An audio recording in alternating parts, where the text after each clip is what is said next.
The sounds we hear are in fact sound waves that travel through the air or other substances. Our ears have a complicated mechanism of recognizing a sound and its pitch. But how do we get digital recording from these analog waves? What are bit depth and sample rate? And what are the best values for recording, mixing, and mastering? We'll discuss this and other questions in this video. Hi, I'm Ivan from Major Mixing Professional Online Mixing and Mastering Service. And today we're talking about bit depth and sample rate of a digital recording. What is audio sample rate? A simple sound wave is a sine wave. Its amplitude is responsible for the loudness of the sound, and its wavelength determines the pitch. For a digital device like a computer, a sound is recorded by sampling. Every once in a while, a sound wave is measured, and a sample of the wave's energy, the pressure it carries, is taken and recorded as a number. The sequence of these numbers form the representation of the wave in a computer. This is how our analog sound wave is represented in a discrete way, by a series of samples. The question arises then, how often these samples must be taken to record a sound wave correctly? Obviously, once a minute or once a second is not enough. The answer lies in the length of the sound wave we want to capture. We target sound waves of the frequency from 20 Hz to 20 kHz, which is the sound spectrum the human ear can hear. Hertz is the frequency measure and shows the number of cycles the wave has per second. So, a sound wave of the low threshold of our hearing abilities make 20 cycles per second, whereas the wave of the highest sound we can hear has 20,000 cycles per second. In the first half of the 20th century, the Nyquist-Shannon sampling theorem was formulated and proved, and became the basis of the digital recording of sine waves. The theorem states that the frequency of sampling of a wave must be greater than twice the highest frequency in the wave. In this case, the wave can be accurately reconstructed from these measurements. The threshold of twice the shortest wave's frequency is therefore called the Nyquist rate. The sample rate should be above that. However, if the frequency of sampling is greater than half of the wave's frequency, in other words, if less than 2 measurements are taken through one's wave cycle, when reconstructing the wave, we are likely to produce a wrong wave with lower frequency. This phenomenon is called aliasing. It introduces the error in recording and reproducing waves, particularly the sound waves. Now, as we learned some theoretical background, let's get to the digital audio recordings. What is the audio sample rate? The frequency of taking samples of the sound wave pressure when digitally recording the sound wave is called sample rate. So, knowing the Nyquist-Shannon sampling theorem, we can figure out the lowest sample rate possible for recording music if we want to record all the audible spectrum. If 20 kHz is the highest audible frequency, then our sample rate should be more than 40 kHz. That is why the most popular sample rate is 44.1 kHz. This is the standard sample rate for CDs. A similar sample rate of 48 kHz is also used. The sample rate of 44.1 kHz indicates that the samples of the pressure of the sound are recorded 44,100 times in 1 second. The voltage it creates in the recording equipment is measured, and the corresponding number is stored inside the audio file. However, with modern recording technologies and inside the DAWs, you can choose higher sample rates. Most common of them are 96 kHz and 192 kHz. Now the question arises, is a higher sample rate better? It may seem that the greater the sample rate, the better, but it's not always true. Higher sample rate takes much more memory space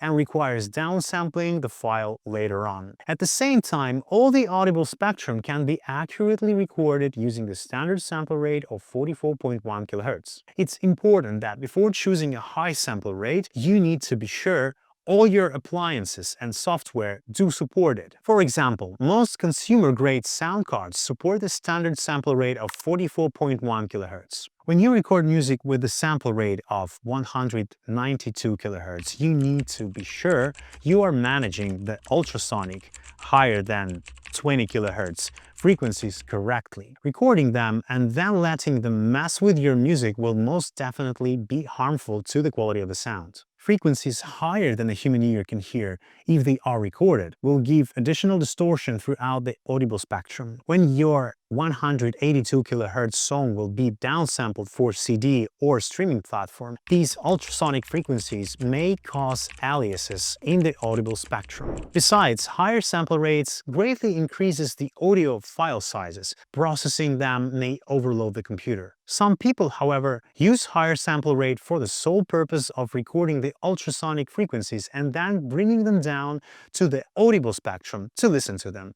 But this is not the topic of our article. We are talking about recording audible songs. Our ear cannot distinguish the difference in the sound quality when we play the recording with 44.1 kHz and 182 kHz sample rate. So, why go through extra difficulties, the possibility of more distortion, and unpredictable appearance of artifacts? So, our advice is always choose the standard sample rate of 44.1 kHz or 48 kHz.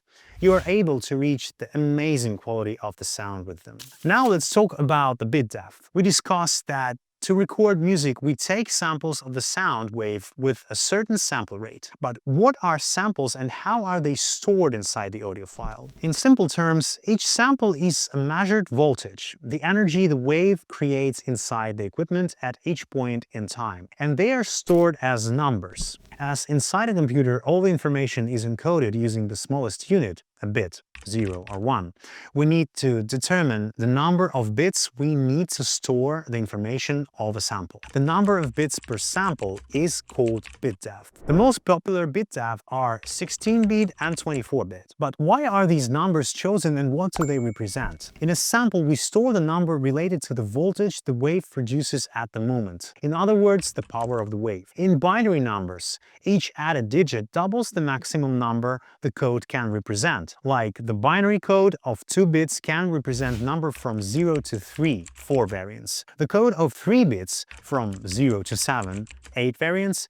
Of 4 bits from 0 to 15, 16 variants, and so on. Decibels are not a linear scale of volume of the sound as well. Every 6 dB, the sound pressure doubles. Hence, each added bit to the bit depth doubles the highest value the sample can store. In the dynamic range terms, that means 6 dB. So, the bit depth multiplied by 6 gives us the decibel range the sample can cover. The bit depth that are used today are 16-bit audio. It can encode music with dynamic range of 96 dB. 24-bit audio can encode music with dynamic range of 144 dB. Also, 32-bit and 64-bit audio, which can encode virtually infinite dynamic range. Now let's compare 16 and 24-bit, which is better. 24-bit audio is a high-resolution recording. However, 16-bit is also enough to represent the audible dynamic range. With 24-bit, the noise floor is lower